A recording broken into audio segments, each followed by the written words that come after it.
Assalamualaikum warahmatullahi wabarakatuh.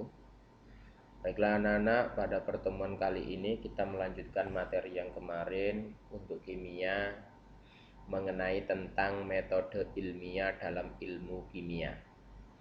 Jadi, karena ilmu kimia kemarin itu adalah ilmu yang membahas mengenai tentang struktur materi, kemudian menciptakan suatu produk, maka di sini harus ada yang namanya bekal berupa metode ilmiah.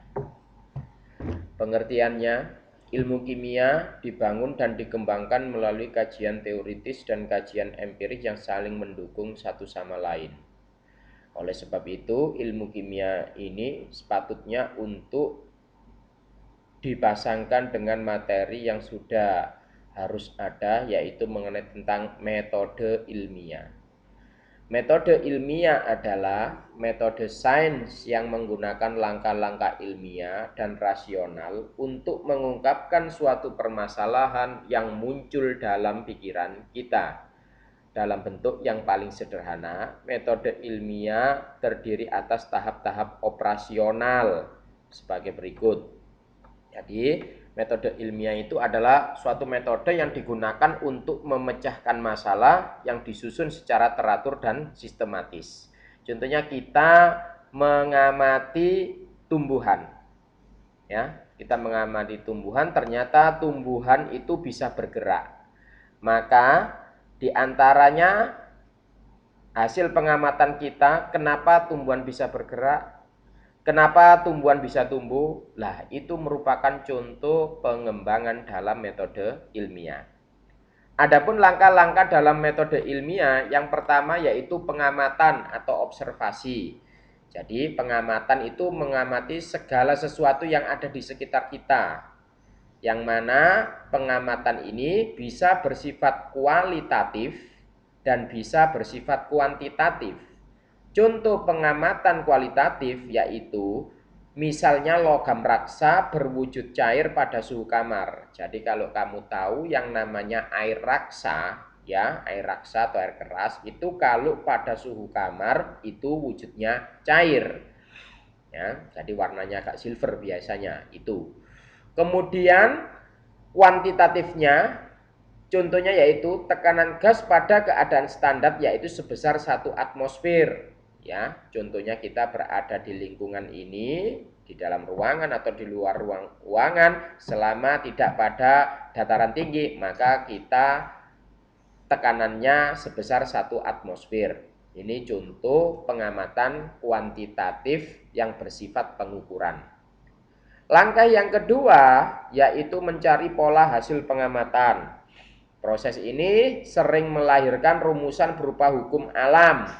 Hukum alam yang digali oleh manusia merupakan suatu pernyataan yang mengungkapkan perilaku umum suatu objek atau gejala yang diamati.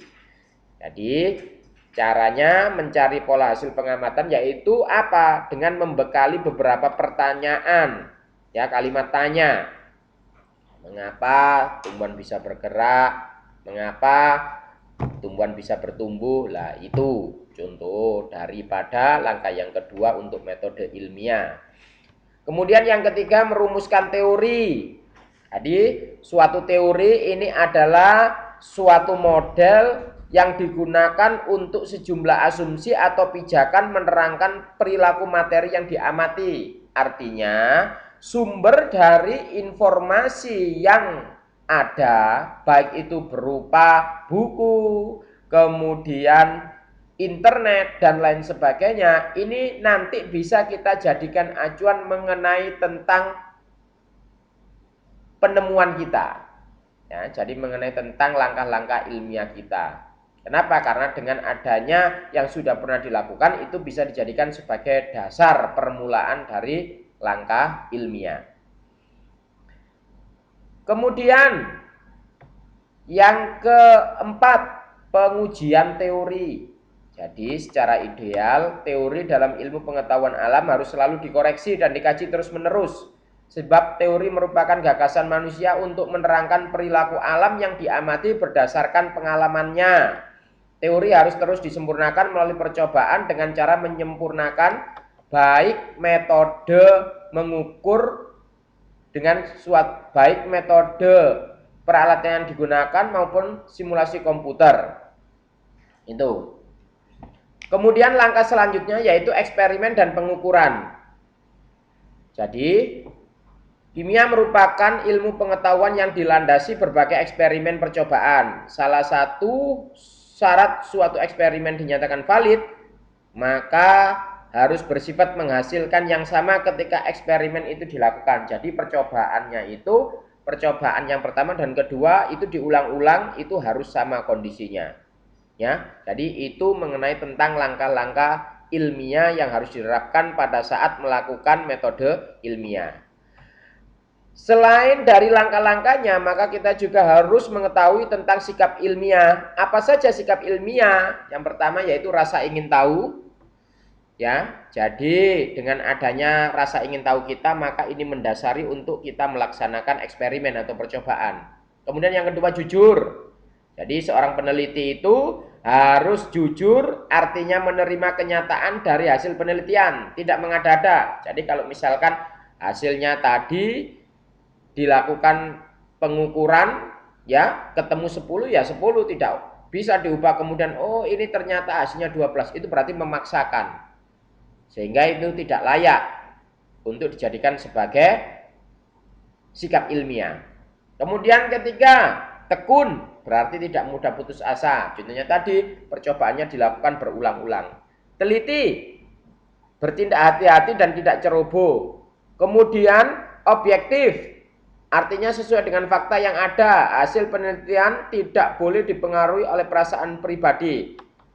Dan yang terakhir adalah terbuka. Jadi ada kekurangannya, ini maka bisa mendapatkan masukan dari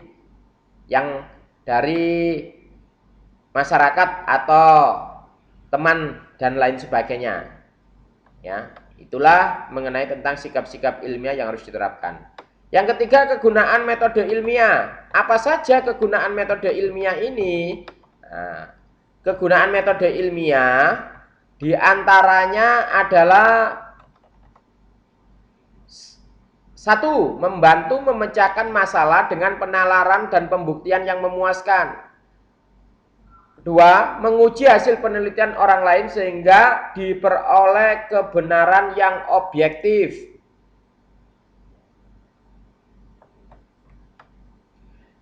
Tiga, memecahkan atau menemukan jawaban rahasia alam yang sebelumnya masih menjadi teka-teki. Jadi ibaratnya kita melakukan langkah ilmiah ini adalah melakukan percobaan, baik itu percobaan yang sudah pernah ditemukan, kemudian kamu mengembangkan, atau percobaan yang belum dilakukan. Maka kalau itu bisa kemudian dipenuhi, nah, biasanya karya ilmiah ini akan berharga pada lingkungannya atau masyarakatnya.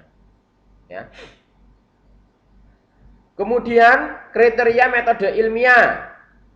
Supaya suatu metode ilmiah yang digunakan dalam penelitian tersebut harus mempunyai kriteria sebagai berikut. A, berdasarkan fakta. Ya, artinya jadi penelitian yang akan dikumpulkan dan dianalisa ini sesuai dengan fakta atau kenyataannya. Tidak boleh menghayal, melalui mimpi dan lain sebagainya. Kemudian bebas dari prasangka.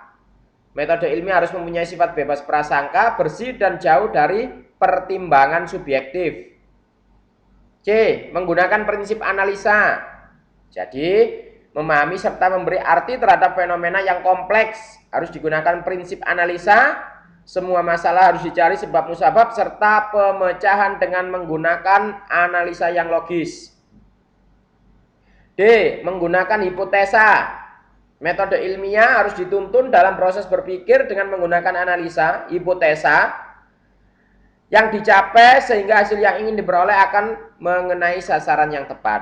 Dan yang terakhir adalah menggunakan ukuran objektif serta menggunakan teknik kuantifikasi, yaitu memperlakukan data ukuran kuantitatif yang lazim harus digunakan kecuali untuk atribut yang tidak dapat diperhitungkan atau dikuantifikasikan.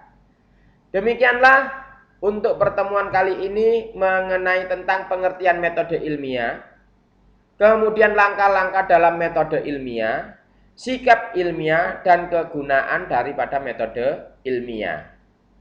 Kurang lebihnya, saya mohon maaf. Akhirul kalam. Wassalamualaikum warahmatullahi wabarakatuh.